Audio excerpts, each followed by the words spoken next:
A Bela Adormecida. Certa vez, havia um rei e uma rainha que não tinham filhos, desventura que muito lamentavam. Mas um dia, ao passear pela margem de um rio, a rainha avistou a cabeça de um peixe saindo da água e ouviu dizer: "Teu desejo será realizado e logo terás uma filha." O que o peixinho previra cedo aconteceu, e a rainha teve uma menininha tão linda que o rei não conseguia parar de olhá-la, tamanha a sua alegria, e decidiu celebrar o nascimento com uma grande festança. Sendo assim, convidou não só os seus parentes, amigos e vizinhos, mas também as fadas, para que fossem gentis e boas com a sua filhinha. Eram, contudo, 13 fadas naquele reino, mas o rei só possuía 12 pratos de ouro para servi-las, de forma que foi forçado a não convidar uma das fadas. As outras compareceram e, ao final da festa, todas presentearam a princesinha com suas melhores dádivas. Uma concedeu-lhe virtude, outra beleza, outra ainda riquezas, e assim por diante, até que a princesinha tinha tudo que havia de melhor no mundo. Quando a 11ª fada havia concedido a sua dádiva, a 13ª fada, que não fora convidada e, portanto, estava furiosa, apareceu, determinada a vingar-se da ofensa. Então declarou em voz alta: "Ao completar 15 anos, a filha do rei irá ferir-se no fuso de uma roca e cairá morta." Então a 12ª fada, que ainda não concederá a sua dádiva, pisou à frente, declarando que tal desejo maligno deveria realizar-se, mas que ela poderia suavizá-lo e que a filha do rei não morreria, mas apenas dormiria durante 100 anos. Porém, o rei esperava salvar a sua querida filha desta ameaça nefasta e ordenou que todas as rocas do reino fossem compradas e destruídas. Entre mentes, todas as dádivas das fadas se cumpriram, pois a princesa era tão bela e bem comportada e amável, e sabia que todos que a conheciam a amavam. Mas aconteceu de bem no dia do seu aniversário de 15 anos, o rei e a rainha estarem fora e ela sozinha no palácio. Perambulando e examinando todos os seus aposentos e cômodos, chegou por fim a uma velha torre, onde uma escadaria estreita levava a uma pequena porta. Na porta estava uma chave de ouro. Ao girar a chave, a porta de pronto se abriu e a menina avistou uma velhinha fiando, muito ocupada. "Ora, avózinha", perguntou a princesa, "o que fazes?"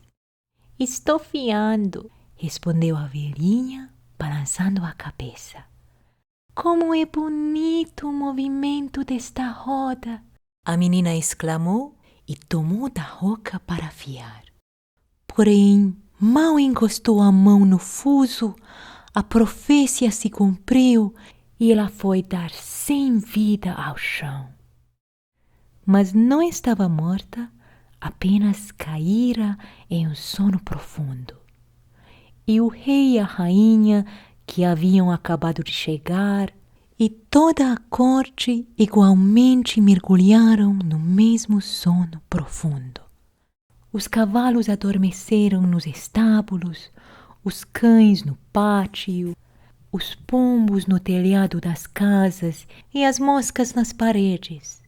Até o fogo na lareira deixou de esquentar e adormeceu, e a carne que cozinhava aquietou-se, e a cozinheira que naquele momento puxava pelo cabelo o ajudante de cozinha para dar-lhe um bom tapa nas orelhas por algo errado que este fizera, soltou-o e ambos caíram no sono. E assim tudo aquietou-se e dormiu profundamente. Uma densa cerca de espinhos logo cresceu ao redor do palácio e a cada ano tornava-se mais alta e mais espessa, até que por fim todo o palácio foi tomado e escondido, de modo que nem mesmo os telhados das torres ou as chaminés podiam ser vistos.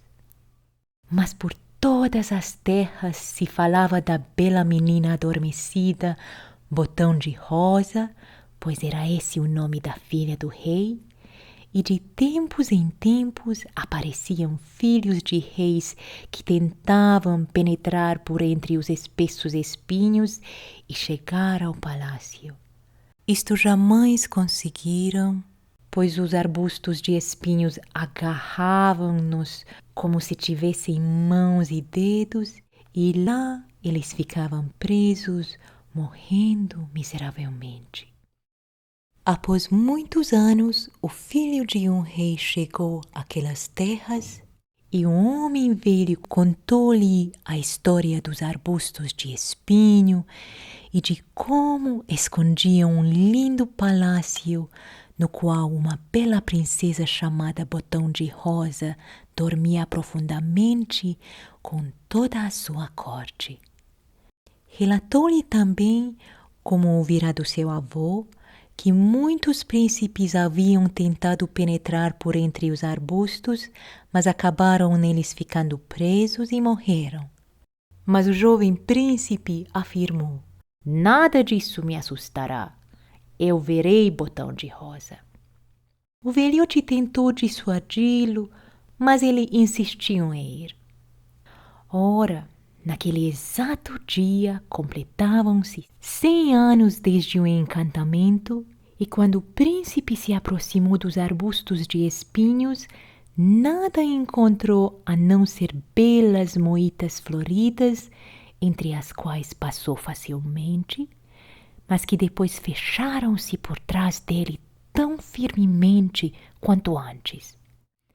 O príncipe alcançou o castelo, e no pátio estavam os cães dormindo, e os cavalos nos estábulos, e nos telhados os pombos profundamente adormecidos, com suas cabeças enfiadas embaixo das asas.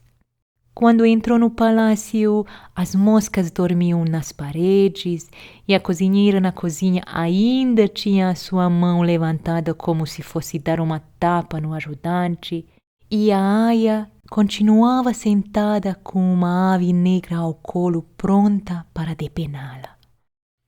O príncipe foi adentrando mais e mais o palácio e tudo estava tão quieto que podia ouvir sua própria respiração, até que chegou à velha torre e abriu a porta do pequeno quarto no qual estava Botão de Rosa. E lá a encontrou profundamente adormecida, tão linda que ele não conseguia tirar dela os olhos e, curvando-se, beijou-a. Mas no instante em que a beijou, a menina despertou, abrindo os olhos e sorriu para ele. Então os dois saíram do quarto juntos, e logo o rei e a rainha também acordaram, e também toda a corte, entreolhando-se todos, admirados. E os cavalos levantaram-se e sacudiram-se, e os cães pularam de pé e latiram, e os pombos tiraram a cabeça de sob as asas, olharam ao redor e voaram para os campos. As moscas nas paredes zumbiram para fora, o fogo na cozinha avivou e cozinhou o jantar, a carne começou a girar novamente no espeto, A cozinheira deu uma tapa na orelha do ajudante e ele gritou de dor. E a aia recomeçou a depenar a ave no seu colo.